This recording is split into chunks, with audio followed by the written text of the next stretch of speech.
Welcome to our prophecy study this evening, and we are looking at Revelation chapter 10. Probably not going to get through the chapter on this one session. We finished off with chapter 9, and now we're actually coming into what they call a parenthesis. It's going to be a little bit of a pause. We were working on the 7 trumpets, and we had got through 6 trumpets. And so now the 6th one has already been covered. We did that in chapter 9. And so now we're looking at what's called a parenthetical section.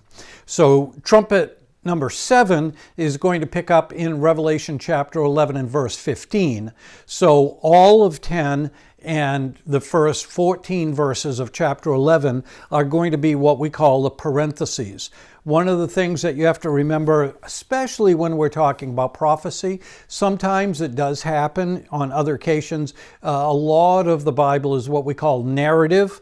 So it's just like telling a story, this happened, and that happened, and the Israelites went here, and so forth. And a lot of that narrative within a book is chronological. However, when you look at certain things like 1 Kings and 1 Chronicles basically cover the same things that are happening, same time periods, but expositors tell us that one was looking at a kingly view of Israel, so there'll be more about battles and stuff like that. And the other one is looking more from a priestly perspective, which means that we're going to get into the why they did the certain things and how God reacted. So it's the same story, 2 of them run in parallel, each giving different aspects. Well, in Revelation, we get to, it's a different genre. Depending on who you ask, there may be 15 to 20 different genres in the Bible. Like Psalms would be considered poetry. Proverbs would be considered wisdom. Obviously, there are epistles, which are letters. There are narratives, which is a lot of what the gospel is. And the whole book of Revelation, or pretty much the whole book, is considered apocalyptic. And the problem with interpreting apocalyptic writing is that there is a lot of symbolism that cannot be taken literally, although much of it can be taken literally. Some of it goes historical, some of it goes future, some of it combines, and many times what we're going to look at right now, and I'll explain this when we get there, is 2 things that are happening actually at the same time. And if you think of movies that you watch on TV, sometimes they do that. They'll switch to one character and find what that character is doing. Then it might go and switch to another character, and that character is doing something different on a different scene, but at the same time that first character was doing something, and then they tie them together. So that's what we're looking at right now, and I'll explain as we get to that. So Revelation 11:15, when we get to the 7th trumpet, that is going to mark the halfway point of the tribulation. And we won't get to, when we get to chapter 11, I'll tell you why or how we figure that that's the halfway point. Just trust me for now. I will give you scriptures for making the statement that we're getting to be about the halfway point. The things in chapter 10 that we're going to look at could be taking place in heaven during the trumpet judgments on earth. So we saw the trumpet judgments, the 6 trumpets that were given, and green grass being burnt, and the locusts coming out of the abyss, and certain things like that. Those were all concerned with some of the events that were happening on earth. But understand, when those things were going on in earth, some things were happening in heaven. So now let's take a step back and let's look at what probably was going on in heaven while these trumpet judgments were being blown for earth. So Revelation chapter 10, verse 1. Then I saw, and again, remember, I'm sure you remember, this is John writing these things, that he was shown. And that's what the apocalypse means. The apocalypse means an unveiling, which is exactly what revelation means, is a revealing. So he's telling us different things that have been revealed to him, or that have been unveiled so he could see it and then report upon it so we know what was going on. So verse 1, then I, that's John, saw another mighty angel coming down from heaven. He was robed in a cloud with a rainbow above his head. His face was like the sun, and his legs were like fiery pillars. I think, to me, this is one of the most interesting things that we've come across recently. So another mighty angel coming down from heaven. So a question that is asked is this Christ? Another mighty angel coming down from heaven, robed in a cloud, rainbow above his head, face like the sun, legs like fiery pillars. So I will say that if you ever do Bible interpretation, maybe you're going to be a pastor someday, I don't know, but all people should study the Bible instead of just reading it. So if you're going to study the Bible, you need to look at commentaries. What are other people? I don't speak Greek. I got a pretty good idea that you don't speak Hebrew, so we have to consult people who do speak Hebrew. I have been studying the Bible only for 40 years and prophecy only for probably 5 or 6 years, whereas there are people that speak Greek and Hebrew fluently, have been studying the Bible, not just reading it, but studying it for many, many more years. That, besides the fact that, and don't tell anybody I told you this, but there's a lot of people a lot smarter than me. And so I look at what they're reading, what they're saying, and one thing that anybody that does any research, whether it's biblical research, secular research, anything at all, if you're ever doing research, never take one person's word for anything. It has to be backed up. Now, obviously, the scriptures you can take, but when you're looking at what some of this stuff means, always rely upon, and they told us in seminary, 10 or 11 commentaries or Bible handbooks or something like that per sermon. 10 or 11. And I can tell you I don't do 10 or 11. But I can tell you that I do 4 or 5, sometimes 6 or sometimes more, but the more the better to get a picture of what you're trying to say. This is a perfect example of what I'm going to tell you. And hopefully I don't dismay you, hopefully I don't discourage you or cast you into confusion, but in the sake of honesty, I want to show you some of these things, praying that you're mature enough to understand. So, another mighty angel coming down from heaven. Is this Christ? People that say, no, this is not Christ. Tim LaHaye, John Walvoord, John MacArthur say, no, this is not Christ. People that say, yes, John Phillips. I've used Phillips a lot. I really, really like him. He's very good. Another one is Lehman Strauss. They say, yes, this is Christ. Leaning, yes. So this would be Matthew Henry and David Jeremiah. Now there's 2 smart guys because they're not going to be nailed down.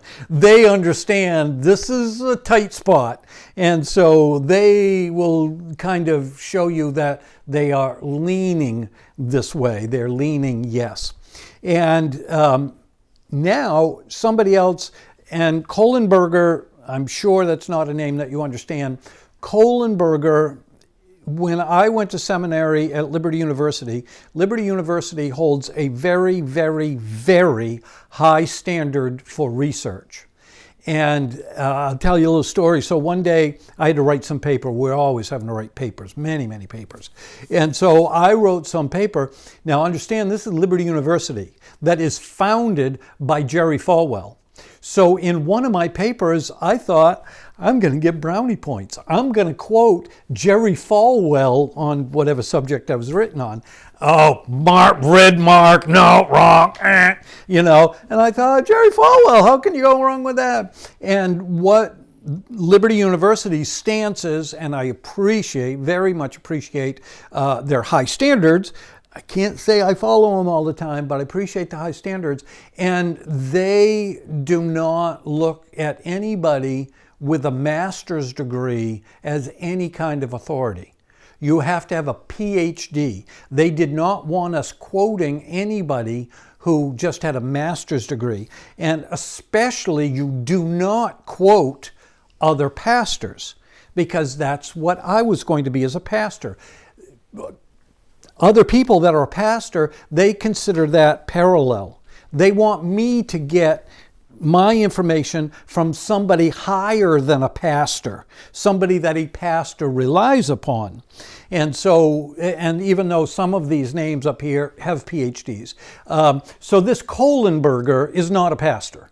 He is a theologian, and he's one of those with a big PhD. So he wrote our textbooks at Liberty University. So that's why I throw him in here, and there are others too, but very, very extremely well respected. He says this possibly may have been Michael, the archangel, whereas it was stated a mighty angel, and there are only two archangels named. Gabriel and Michael are the only two. So he thinks that it might have been that. But anyway, so some say no, some say yes. I'm going to give you the evidence for both of these, whether this was Christ or not. I will mention what they say as evidence of why they said no or why they said yes. And so I'll let them defend themselves, and then I probably shouldn't, but I will offer up my opinion. But when we get there, understand that my opinion obviously is not going to agree with one of those. So how do you draw something when it's a dead heat? Let's look. Let's work through this one, okay? And we'll look. So good question. And so let's work our way through one of these. All right, so no.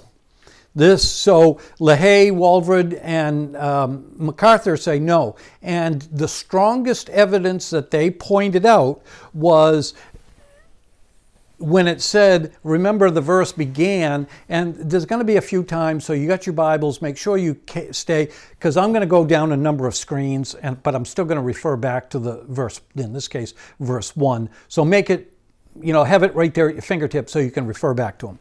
So where it says, I saw another angel, the Greek word for another angel is allos. And allos means another of the same kind. We have one word, and the word is another. But in Greek, there's two different types of words. They don't just have another. They had these two words. And allos means another of the same kind. So it can't be Jesus, because Jesus is not an angel of another kind. He is not an angel. So they say no, because I saw another angel. Jesus is not like any other kind. If they were meaning that it was Christ, they would have used the word heteros. Heteros also means another, but it's another of a different kind. So the only word, and this is the best word I can examine, sorry, I don't mean to offend you, but a heterosexual, okay? You like one of another kind, a different kind. You're a man, you like a woman. You're a woman, you like a man. So you're a heterosexual. You like the opposite, not a homosexual, homo meaning the same. And so hetero is another of a different kind. They are saying if this angel was another of a different kind, that John would have used the word heteros instead of allos. So there's one piece of evidence, is looking at the Greek. That's why it's important. I don't know Greek, but these people do. And especially these three, because they pointed out the difference in the Greek. I'm sure these people probably know Greek too. Didn't fit into their argument, so they didn't go there. So what version are they running with when they do this? The King James or? It doesn't matter, because it's based on Greek. Oh, okay. So Greek, the NIV says another. I'm not sure what the other versions, but this is based on Greek. And there's only one version of Greek. That's John's version. But that's how when they translate them into different, the people who did the translations obviously knew Greek. And so they knew which word to pick. All right. So we're going with the nose. This is not Christ. Christ does not stand, if you remember, that this another angel had 1 foot on the ocean and 1 foot on the land. Christ does not stand on earth again until the second coming. And we'll see as we continue through this chapter and the next chapters, this is not the second coming. There's no doubt about that. Nobody believes this is the second coming. So therefore, those LaHaye, Walvoord, they are saying, no, this is not Christ because he's touching down. There's a reason it's called the second coming. So this is not the first and a half coming, you know. Does the Bible call it the second coming, or just not this one? Not this one. It does the next time we'll see as the second coming.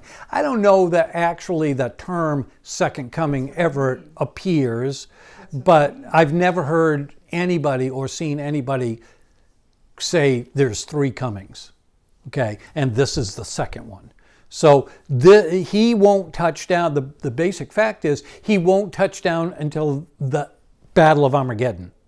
He won't touch his foot on the ground until the Battle of Armageddon. So this can't be Christ because it said he puts his foot on the earth. There's no reason to discover that this is symbolical, because we've seen before in Revelation, and we're going to see many, many more times, discussion of ocean and land and things like that. So many times it's physical, it's not symbolical, so I'm not taking this as symbolical. There's no reason to take this as symbolical. So they're saying Christ doesn't got to touch down till the second coming. So they're saying no. When speaking of Christ, John has given him a title when speaking of Jesus. Whenever John was speaking about Christ, he's going to give him a title. I'm going to give you 3 examples. Revelation 1:13, and among the lampstands was someone like the Son of Man. There's a title of Jesus, Son of Man. He was the one amongst the lampstands. So John was talking about Jesus. He gave him a title, like a Son of Man. Revelation 6:1. I watched as the Lamb, there's a title. I watched as the Lamb opened the first of the 7 seals. We know that has to be Christ. He's the only one worthy of opening the seals. So he gave him a title, the Lamb. On how John writes, he's always going to say that. Yep. I'm going to give you one more, but I think there are 4 more. I think there are 7 different places where he does this. Many times, if you've heard me preach, I could give you multiple examples. So this is also how they would look at this particular book, other books, and say, based on how this is written, it has to be this man or this person that did this. And we're gonna get there. Right. We're going to actually look at more evidence to agree with what you just said. So the third one. Then he placed his right hand on me and said, do not be afraid. I am the first and the last. You know, the Alpha and the Omega. So, yeah, that's Jesus. I am the first and the last, the Alpha and the Omega. He was before all creation, and he's going to be here long after creation. So these are all, and you can tell, and I know this is not official or anything like this, but you can see that first is capitalized and last is capitalized. So again, John is calling Jesus the first and last, and that absolutely has to be Jesus. So those are examples, and this time, John, when he said another angel put 1 foot on the ocean and 1 foot on the land, did not give him a title. And so he had always given him a title before, and here he doesn't.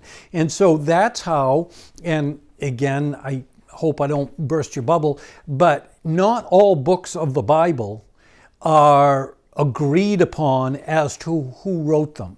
Like we know Hebrews, like nobody really knows who wrote Hebrews. But you talk to a lot of Bible expositors and PhD type people, and they have a good strong opinion as to who wrote it, and they will tell you Why? They know Paul's writing style. They know Luke's writing style. They know James's writing style. And so when they see an unnamed letter, they can look at the evidence and say, yes, this was John, this was whoever. And so this is one of the things that stands out about John. When he talks about Jesus, he gives them a title. So that's a piece of evidence that people much deeper than I look at. Earlier reference to a mighty angel was not Jesus. Remember, he said another mighty angel. Okay, so he used that term. And again, this is another way to look at studying the Bible. When you see a term, go back and look where else that term is used. And as you have your Bibles, almost all Bibles of any worth have what they call cross-reference. So sometimes when it gives like a mighty angel, all you have to, this is not any great thing that I'm teaching you, but it's right there either in the middle column, or sometimes if it's a study Bible, it's underneath, and it'll give you other verses. So this one here is going to be 5:2. So Revelation 5:2, and I saw a mighty angel, here's that same term again, proclaiming in a loud voice, "Woe, who is worthy to break the seals and open the scroll." So this mighty angel was absolutely positively not Jesus, because this mighty angel is saying, who's worthy to open the seal? And the next verse does not say, oh, wait, that's me, like it would have if it were Jesus. So this mighty angel with the same term, and again, you're looking to compare the two terms, same term was used. This one is definitely not Jesus. Another piece of evidence. Any one of these pieces of evidence may not be enough to conclusively come to a conclusion. However, when you start adding these pieces together, then you start weighing out the scales and saying what evidence weighs more. This one or that one, and then that's what you have to go with. So now let's look at the people that say, yes, this is Jesus. And let's see why they say. They're good Bible expositors. They're people that I've used before. They're people that, at least in Baptist circles, people have leaned upon Lehman Strauss. People have leaned upon John Phillips and said, absolutely, Matthew Henry, David Jeremiah. People use that. And so these people are saying yes. Well, one of their pieces of evidence is that Christ is equated with clouds. If you remember verse 1, it said another angel coming in the clouds. Revelation 1:7, look, he is coming with the clouds and every eye shall see him. This, Revelation 1:7, is obviously a reference to Christ. So this is one where with the clouds, and there's a few others. You remember when Jesus left and the apostles saw him going up into the skies, and the angel said, as you have seen him go, you're going to see him return. In other words, meaning with the clouds. So there is some evidence that equates Jesus with clouds. Christ's face is like the sun. Remember, this other angel had a face like the sun. Matthew 17:2, during the transfiguration, his face shone like the sun. So here's another kind of piece of evidence that said the face, so far, if you're looking at these, looks like it's describing Christ. Christ's legs in Daniel's vision. So Daniel 10:6, the legs like a gleam of burnishing bronze. And remember in our verse 1, they were fiery pillars. Okay, legs of burnished bronze. So again, these people are pointing out these three indications that this could have been Jesus. Now, I'm not done. So I tend to say, no, this was not. To me, the biggest piece of evidence was the allos and the heteros. One of another kind or one of the same kind. That to me is the biggest piece of evidence. But then I discovered something else. Jesus is only represented as an angel in the Old Testament, never after his incarnation. So what we call, what Daniel saw in the fiery furnace, what they look like walking amongst the lions, and Daniel in the lion's den, is what they call the pre-incarnate Christ. And there have been a few others. Abraham has seen a pre-incarnate Christ. There are a number of other times, and sometimes he's referred to as an angel. And so that does have a tendency to throw things off, because people think, well, he's been called an angel before. But always in the Old Testament, when he had not been born yet, he had not come into the incarnation. He had not had a body, so he was the pre-incarnate. That's why he could be in the fire. That's why he could walk through walls and certain things like that. So never in the New Testament, since he was born, never was he represented as an angel. So those things, I tend to believe, in my scales, weigh a little bit heavier to know. Obviously, fine Bible scholars say yes. I'm not going to argue with that. I'm going to say this is my opinion, that it was not Christ. Robed in a cloud and with a rainbow above his head. Clouds often represent judgment. Rainbows represent mercy. We see them both in Noah. But, the clouds are what brought the rain, brought the flood, and then you know the story of at the end that the rainbow represented the promise from God, saying that he would never destroy the earth with a flood again, with water. But where else do we talk about clouds being judgment? Verse 2, we're going to look at that question in a minute. Verse 2. He was holding a little scroll which lay open in his hand. He planted his right foot on the sea and his left foot on the land. So he held a little scroll. This word in Greek is biblerodon. Biblerodon. It's the same as chapter 5 and verse 1, where the word was biblion. Now, it's the same thing, just a little smaller. This is a pun you won't get yet, maybe not, until we get to the end of the chapter, but a little bit smaller, bite size, we'll call it. So, if you know Spanish at all, mamacita is little mama. Miguelita is little Miguel, little Michael. So ita in Spanish means a little version, just a little thing. And so this is the same thing. It's a Bible. Oh, it's a little Bible. Okay, so it's the same thing. A little Bible is just as much a Bible as a big Bible. But when you say a little Bible, it's just a little bit smaller.